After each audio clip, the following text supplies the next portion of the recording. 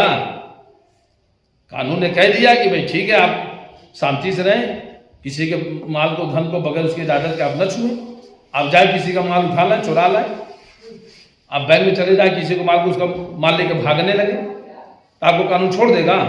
آپ اپنی مرضی سے کریں گے، ہم سنویدھان کو مانتے ہیں، سنویدھان کو مانتے ہیں، ہمارا اس میں وشواس ہے، لیکن آپ کا عمل اس کے خلاف ہو، ایسے ہی آپ سمجھ لیجئے۔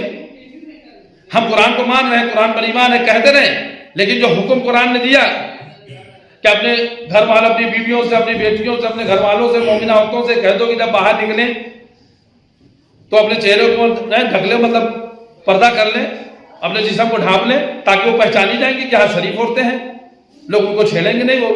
اور الحمدللہ آج آپ دیکھ لیجیے، اگر کوئی ایک نقاب میں پردے کر کے کوئی عورت خاتون جا رہی ہو اور ایک بے پردہ جا رہی ہو، جیسے آپ آج جس طرح کے ڈریس چل رہے ہیں، جو کلیجہ ٹاپ پہن کے یا جینس پہن کے یا اس طرح کے، تو اگر کوئی چھیڑی جائے گی تو کون سی چھیڑی جائے گی؟ نقاب والی یا بے نقاب والی؟ ظاہر سی بات ہے بے نقاب والی۔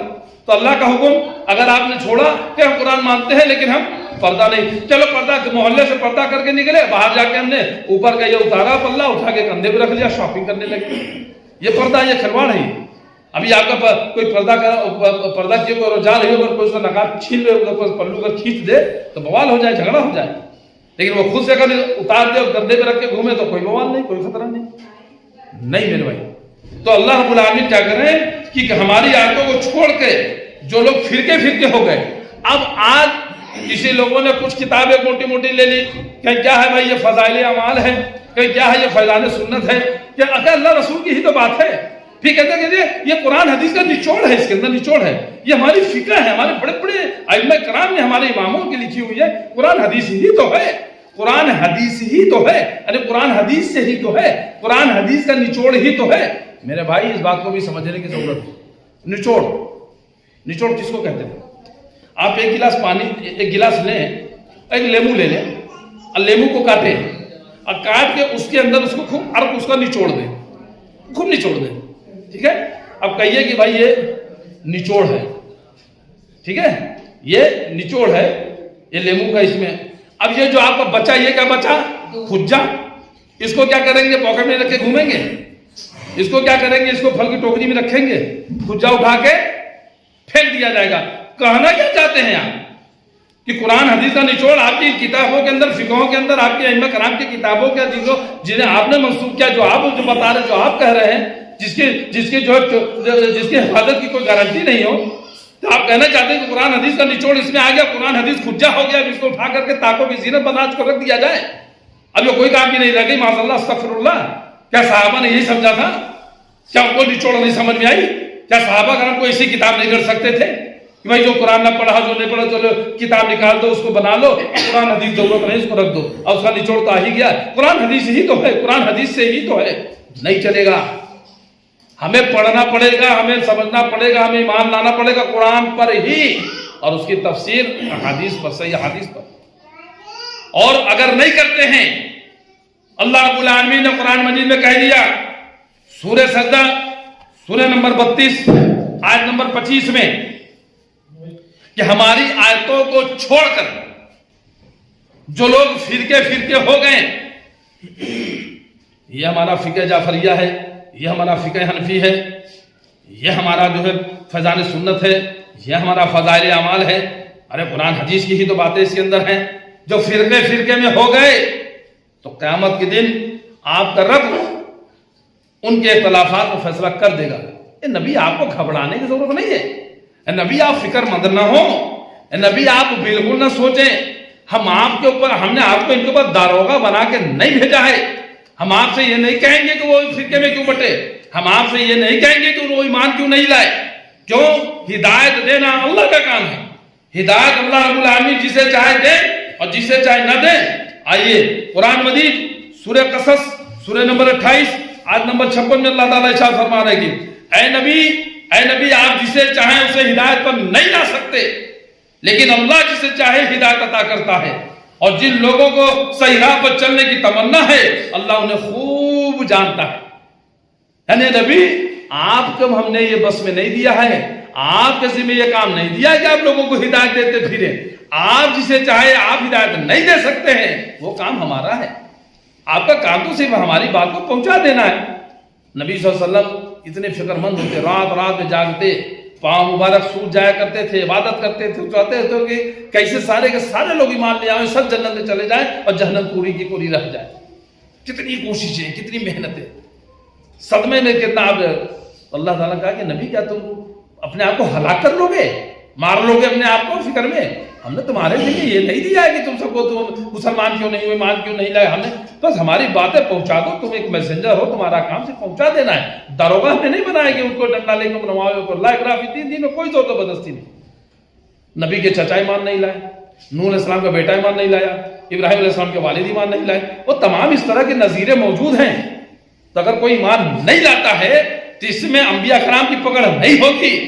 اور قرآن مجید کے سورہ سجدہ، سورہ قصص سورہ نمبر 28 آیت نمبر 56 میں اللہ تعالیٰ نے کہہ دیا کہ اللہ آپ جسے چاہیں ہدایت پر نہیں لا سکتے، لیکن اللہ جسے چاہے ہدایت کرتا ہے. اور ایک چیز اور جان لیجئے، اب آپ یہ بھی کہہ سکتے ہیں کہ بھائی اللہ نے ہم کو ہدایت ہی نہیں دیا تو ہم کہاں سے ایمان لائیں گے؟ کیونکہ اللہ تعالیٰ کے بس میں تھا، اللہ تعالیٰ ہدایت دے دیتا تھا ضرور نماز پڑھتے. کبھی کسی سے آپ کہیے بے نمازی بھائی نماز پڑھیے، اللہ جب چاہے گا تو پڑھیں گے. ارے اللہ نے تو حکم دیا ہے، چاہنے کی بات کرے، چاہ رہا تبھی تو حکم دیا ہے. ہاں حکم دیا تو اگر وہ چاہ لے تو کوئی ہے کیا پوری دھرتی میں کوئی جو بنا نمازی رہ سکے، بے نمازی ہو سکے؟ تو اللہ تعالیٰ سب کو پھر زبردستی نہیں پڑھواتا. اللہ تعالیٰ دین میں زور زبردستی نہیں، تمہیں حکم دے دیا، بتا دیا، مرضی کرو، نہیں مرضی نہ کرو. تو اللہ رب العالمین آپ کو فرما رہے ہیں کہ اللہ جسے چاہے ہدایت عطا کرتا ہے، اور جن لوگوں کو صحیح راہ پر چلنے کی تمنا ہے اللہ نے خوب جانتا ہے. تو آپ یہ کہہ سکتے ہیں کہ بھائی اللہ نے ہم کو ہدایت نہیں دی، تو اللہ تعالیٰ نے اس بات کی بھی وضاحت کر دی کہ اللہ رب العالمین جانتا ہے کہ کس کو جو ہے صحیح راہ پر چلنے کی. تو جو صحیح راہ پر چلنے کی تمنا رکھتا ہو، کوشش کرتا ہو، اس کو اللہ تعالیٰ ہدایت دیتا ہے، سب کو ہدایت نہیں دیتا. ہاں اسے جان لیجئے، اللہ جب چاہے گا، اللہ تب چاہے گا جب آپ چاہیں گے. کھانا آپ کے سامنے رکھا ہے، آپ جب چاہیں گے ہاتھ اٹھائیں گے تب کھائیں گے. اللہ چاہے گا تو منہ موڑ کے آ جائے گا، ایسا نہیں ہونے کا. ہاں ٹھیک ہے، اللہ چاہے کر سکتا ہے، وہ الگ بات ہے. لیکن ایک عام کلیہ جو ہے وہ یہ نہیں ہے کہ کھانا رکھا رہے گا، اللہ چاہے گا تو تیرنا نہ جانتا ہو ندی میں کود جائے، اللہ چاہے گا تو بچا لے گا. آگ میں جو ہے کود جائے گا، اللہ چاہے گا تو بچا لے گا. یہ کوئی یہ حماقت ہے، پاگل پن، یہ بیوقوفی ہے. تو میرے بھائی اللہ رب العالمین جسے چاہتا ہے ہدایت دیتا ہے، اور اس کا معنی یہ ہوا کہ اللہ رب العالمین اسی کو ہدایت دیتا ہے جو ہدایت پر صحیح راہ پر چلنے کی تمنا رکھتا ہو. اللہ تعالیٰ خوب جانتا ہے، علیم بذات الصدور ہے، دلوں کے بھیدوں کو جاننے والا ہے وہ. اس لیے یہ بات بھی کہا کہ ہم نہیں چھوٹ سکتے ہیں کہ اللہ تعالیٰ چاہے گا تو، یا یہ بھی نہیں کہ نبی جسے چاہیں، مطلب کہ جب نبی ہدایت نہیں کسی کو دے سکتے ہیں، اپنے چچا کو نہیں دے پائے، یا کسی کو کوئی بھی نبی نہیں دے سکتا ہے، پھر آپ سوچئے کہ جب مطلب اس دنیا کا معاملہ ہے تو اس دنیا میں وہ تمام چیزوں کے لیے جو لوگ یہ سوچتے ہیں کہ بھائی یہ نبی ہمارے یا رسول ہمارے حاجت روا ہیں، ہمارے مشکل کشا ہیں، اور جب حشر میں نشر میں جب کہیں نہ ہو ٹھکانا تو اپنے دامن میں بچانا، جاگنے کے وقت آنا، چہرے انور دکھانا، اور تمام طرح کی ایسا چیزیں جو عقیدہ بدعقیدگی لوگوں نے بنا رکھی ہے، گڑھ رکھی ہے، لوگ سمجھتے ہیں. تو کیا یہ درست ہے؟ قرآن مجید کی روشنی میں، حدیث کی روشنی میں کیا صحیح ہے؟ پتہ چلا بالکل صحیح. تو یہ قرآن کے اوپر ایمان کا یہ ابھی ایک حصہ میرے بھائی، چونکہ بہت ہی وقت بہت کم ہوتا ہے، اور انشاءاللہ زندگی نے وفا کی تو آئندہ جمعہ میں اللہ نے چاہا تو اس کا پارٹ 2 رکھیں گے، یا پھر دیکھیں گے جیسے حالات ہوں گے اس طرح سے انشاءاللہ. تو قرآن پر ایمان لانے کا ایک بہت ہی جامع میرے بھائی یہ عنوان ہے، اور اس کو سمجھنے کی ضرورت ہے. یہ قرآن جس دن آپ قرآن کی اہمیت کو واقعی دل سے سمجھ لیں گے، آپ کو اتنی خوشی ہوگی جیسے آپ کے گھر میں اگر جو جیسا جس اسٹینڈرڈ کا ہے تو اس کے پاس اگر کہیں کلو کے حساب سے اگر سونا اس کے پاس موجود ہو جائے، کوئی ہیرے جواہرات ہو جائے، اس کے پاس کافی کیش اگر ہو جائے، اور لا کر کے اپنے گھر کے اندر تجوری میں لا کر میں کہیں یا نیچے کھانا بنا کے کہیں رکھے، تو اس کو بھلے کسی کو نہ پتا ہو، اسے اب رکھا اندر ہے، اس کا کوئی اتنا نہیں، لیکن اس کے دل میں کتنا بڑا علم کہ ہم اتنے کروڑ کے، اتنے ارب کے، مطلب کہ دنیاوی طور سے اس کے مالک اتنا ہمارے پاس ہے، کتنا اس کو جیسے خوشی اور بڑا اندر ایک مطلب کہ ایک سکون جیسے لگتا ہے نا، جو مال و دولت کا جو حریص انسان ہو جو دنیاوی طور سے. تو میرے بھائی جس دن آپ قرآن کی اہمیت کو سمجھ جائیں گے، قرآن کی فضیلت کو سمجھ جائیں گے، قرآن کے وقار کو، قرآن کی جو ہے ویٹ کو آپ سمجھ جائیں گے، انشاءاللہ اس دن آپ کو لگے گا ہمارے گھر کے اندر ایک ایسی کتاب ہے، اللہ کا کلام ہے، ایسی چیز ہے کہ جو اس گھر میں ہو تو جہاں پڑھی جائے تو اس گھر میں شیاطین نہ داخل ہو. جس قرآن پر عمل کر لیا جائے، بڑی بڑی حکومتیں، ریاست اللہ تعالیٰ کا، تو مومن ہو جاؤ تو بھی غالب رہو گے. اگر اس قرآن کو پڑھا جائے، اس کے اوپر عمل کیا جائے تو ہمارے اوپر قسم اللہ رب العالمین کی کوئی غالب نہیں ہو سکتا انشاءاللہ. اگر ہم اللہ رب العالمین کے حکم کے تابع ہو جائیں تو اللہ تعالیٰ ہمیں سرخرو کرے گا، اللہ تعالیٰ ہمیں سرفرازی بلندی عطا فرمائے گا انشاءاللہ. ہم اپنے آپ ہمیں جو آج ہم رونا رو رہے ہیں کہ بڑی مہنگائی ہے، رات کو بار بار نہیں چل رہا ہے، روزی روٹی میں نہیں چل رہا ہے، سب کھا رہے ہیں، پی رہے ہیں، جی رہے ہیں، ان کا کوئی کام اچھا بتا دیجیے آپ، چاہے امیر ہو چاہے غریب ہو، کیا کھانا نہیں کھا رہا ہے، سبزی نہیں کھا رہا ہے، اور بھی جو اس کے لوازمات جو کھانا چاہتا ہو، پھل فروٹ یہ وہ جو بھی کیا نہیں کھا رہا ہے، کیا بچے دودھ نہیں پی رہے ہیں، کیا چائے والے چائے نہیں پی رہے ہیں، کیا کہیں آپ کو جانا ہے اب رکشہ کے بجائے آپ پیدل چلنے لگے ہو، بائک رکھے ہوں تو کیا بائک رکھ کر کے پیدل گھسیٹ کے جا رہے ہو یا پیدل جا رہے ہو، بائک کے تیل کا دام بڑھتا جا رہا ہے، پھر بھی آپ اللہ تعالیٰ سب کر رہا ہے نا. ہاں مہنگائی ہے، پریشانیاں ہیں، تو اللہ تعالیٰ اسی حساب سے رزق بھی تو بڑھا رہا ہے، وہ دے رہا ہے. یہ کسی ایک بھلے سازشیں ہو، چال ہو، کیا سب آپ کا اللہ تعالیٰ کا ہر کام تو کوئی نہ کوئی بہانے سے ہوتا ہے، نظریے سے ہوتا ہے نا. تو آپ لیکن اس کے باوجود بھی کیا آپ بھوکے سو رہے ہیں؟ کیا آپ اتنے پریشان ہو گئے کہ آپ کو ٹھنڈی میں کپڑا بھی پہننے کے لیے نہیں ہے؟ آپ ٹھنڈ سے مرے جا رہے ہو؟ کیا آپ اتنی پریشانی میں اتنے ہو گئے ہیں کہ اب آپ کے پاس جو ہے مطلب کس چیز کے لیے آپ بتا دیجئے کہ جو آپ کا کام نہ رک رہا ہو؟ تو اللہ تعالیٰ نے جو رزق لکھ رکھی ہے، چاہے 5,000 روپے لیٹر کا تیل ہو جائے، اللہ نے رزق رکھی ہے تو آپ کو دے کے رہے گا. یہ عقیدہ ہونا چاہیے، یہ ایمان. ہاں وہ اللہ رب العالمین ہمارے رزق میں برکت دے، وہ اللہ رب العالمین ہمیں حلال کی پاک روزی دے، اس کی دعا کریں. اللہم انی اسألک علما نافعا رزقا طیبا عملا صالحا وعملا متقبلا. میں اللہ سے سوال کرتا ہوں 3 باتوں کا یہاں پہ. علما نافعا ہوا کہ نفع بخش علم کا، ورزقا طیبا ہوا اب پاک روزی کا. یہ پاک روزی کا ہم سوال کرتے ہیں اللہ تعالیٰ سے. تو پاک روزی کیا ہے، حرام روزی کیا ہے جو اللہ تعالیٰ نے حکم دیا کہ ایسے کرو، ایسے نہ کرو، جیسے نہ کرو ایسے نہیں کریں گے. ماں باپ کی جائیداد ہے، بھائی بہن کا حق ہے، نہیں مارنے کا نہیں ماریں گے، مارو گے تو ہمیشہ جہنم میں رہو گے. اگر نہیں دیا ہمیشہ جہنم میں، نماز روزہ زکوٰۃ حج کچھ کام نہیں آئے گی، اور اگر مان لیے تو ہمیشہ جنت میں انشاءاللہ. تو جب قرآن کی آیتیں ہیں تو اللہ تعالیٰ سے پاک روزی مانگنے کا، اللہ تعالیٰ سے حلال رزق مانگنے کا. تو اسی طرح تو قرآن کی جو بھی احکامات ہیں، جب گھر کے اندر ہمارے قرآن موجود ہو، اس کے ویٹ کو، اس کی اہمیت کو، اس کی جو عظمت کو جس دن ہم سمجھ جائیں گے انشاءاللہ ہم اتنی اندر سے خوشی ہوگی، اتنا ول پاور ہمارا بڑھ جائے گا، ہمیں اتنا گھر کے اندر جو ہے اتنا امن و شانتی اور سکون ہوگا کہ جس گھر میں آپ نماز پڑھی جائے، قرآن پڑھا جائے، تلاوت کیا جائے، بچوں کو بھی اگر سرس کیا جائے، سنایا جائے، اس طرح کا ماحول و فضا تیار کی جائے. اب پھر آپ کہیے کہ ہمیں بڑی مصیبت، بڑی پریشانی، اچھا کسی کا اگر رونے سے مصیبت دور ہو جائے گی، کسی کو سنانے سے دور ہو جائے گی، یہ دور کیسے ہوگی؟ جو اللہ رب العالمین سے آپ قربت کرے. اللہ تعالیٰ سے آپ قریب ہوں گے دعاؤں کے ذریعے، اپنے نیک صالح اعمال کے ذریعے. انشاءاللہ تعالیٰ اللہ تعالیٰ آپ کی ہماری روزی روٹی میں برکت بھی دے گا، انشاءاللہ اس میں جو ہے امن و سکون بھی دے گا، انشاءاللہ ماحول میں بھی امن و شانتی آئے گی. اللہ رب العالمین سے دعا ہے کہ اللہ تعالیٰ ہمیں جب تک زندہ رکھے ایمان پر رکھے، اللہ تعالیٰ جب تک زندہ رکھے قرآن پر رکھے، اپنے نبی صلی اللہ علیہ وسلم کی احادیث پر رکھے، قرآن و حدیث کا پیروکار بنائے، اور جب موت دے تینی راہوں پر چلتے ہوئے شہادت کی موت دے کر کے اٹھا. اے اللہ ہماری ٹوٹی پھوٹی نمازوں، عبادتوں، جائز دعاؤں کو جنہوں نے ہم سے دعاؤں کے لیے کہا ہو ان کی بھی جائز دعاؤں کو قبول فرما. اے اللہ ہم سب کو کہنے سننے سے زیادہ عمل کرنے کی توفیق عطا فرما. اے اللہ جیسے تو نے ہمیں یہاں ملایا، ایسے ہم سب کو مرنے کے بعد میں اپنے اہل وال کے جنت الفردوس میں بھی ہماری ملاقات کرا بارے رہا. اے اللہ جو میں نے کہا جو اس میں حق ہے وہ تیری جانب سے ہے، کہنے سننے میں کوئی بھول چوک، کوئی لغزش ہوئی ہو تو میرے نفس کی طرف سے، شیطان کی طرف سے، اس کے لیے تو مجھ کو معاف فرما. آمین یا رب العالمین. السلام علیکم ورحمۃ اللہ وبرکاتہ.